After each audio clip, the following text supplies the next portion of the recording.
আজ থেকে 5 বছর পরে যদি আপনি হিসাব করেন, এটার ফলন হবে মিনিমাম 3 গুণ। তো লটকন হচ্ছে এমন একটা গাছ, এমন একটা সম্পদ, যেটা হচ্ছে দিন দিন বাড়বে।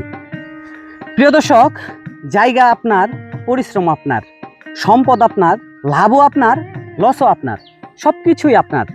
যদি আপনি বুঝে শুনে ফসল চাষ করতে পারেন, তাহলে আপনি হতে পারবেন লাভবান। কৃষি হচ্ছে এমন একটি পেশা, যেই পেশাতে যে যত বেশি দক্ষতা অর্জন করেছে, সে তত বেশি লাভবান হয়েছে। দর্শক, আমি যেই লটকন গাছের পাশে বসে আছি, আপনারা একটু খেয়াল করে দেখবেন, এই গাছটার একদম গোড়া থেকে আগা পর্যন্ত সম্পূর্ণ গাছ জুড়ে অসংখ্য লটকন রয়েছে। তো এগুলো হচ্ছে মহান আল্লাহ তাআলার দান, এগুলো হচ্ছে পরিশ্রমের ফল। আপনারা একটু খেয়াল করে দেখবেন যে এই জায়গাটাতে বিশেষ করে এত পরিমাণ লটকন হয়েছে যে এখানে গাছের কাণ্ড দেখা যাচ্ছে না। এগুলো তো এমনি এমনি হয় নাই, এটার পিছনে কারো না কারো ইশারা আছে, কারো না কারো হাত আছে। তিনি হচ্ছে আমার রব, আপনার রব, মহান আল্লাহ তাআলা। তো মহান আল্লাহ তাআলা বান্দাকে তখনই দেন যখন তিনি খুশি হন, আর বান্দা যখন পরিশ্রম করেন। এগুলো আপনা আপনি হয় নাই, এর পিছনে রয়েছে প্রচুর পরিমাণে শ্রম এবং সাধনা এবং ত্যাগ, যার বিনিময়ে আজকে এই গাছে এই পরিমাণ লটকন ধরেছে। আপনি যদি লটকন চাষ করেন, আপনি কিন্তু লাভবান হতে পারবেন।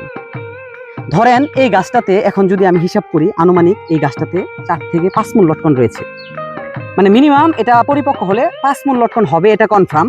তো এই গাছটাতে 5 মণ লটকন হয়েছে। আজ থেকে 5 বছর পরে যদি আপনি হিসাব করেন, এটার ফলন হবে মিনিমাম 3 গুণ, অর্থাৎ 15 মণ। 5 বছরের ব্যবধানে যদি এই একটা গাছ থেকে তার ফলন 3 গুণ বেড়ে যায়, তাহলে এই গাছটা 20 বছর পরে, আজ থেকে 20 বছর পরে এই গাছটার অবস্থান কোথায় গিয়ে দাঁড়াবে আপনি একটাবার ভাবেন।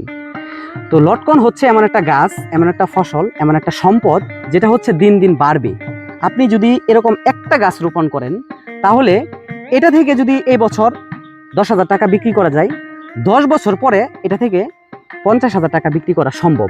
হ্যাঁ, অবশ্যই সম্ভব, যদি মহান আল্লাহ তাআলা চাই। তো প্রিয় দর্শক, আপনি এরকম একটা গাছ থেকে যদি 10,000 টাকা বিক্রি করা যায়, তাহলে যদি 100 গাছ থাকে, তাহলে কত টাকা হয়? হিসাবটা আপনি একটু মিলিয়ে নিন।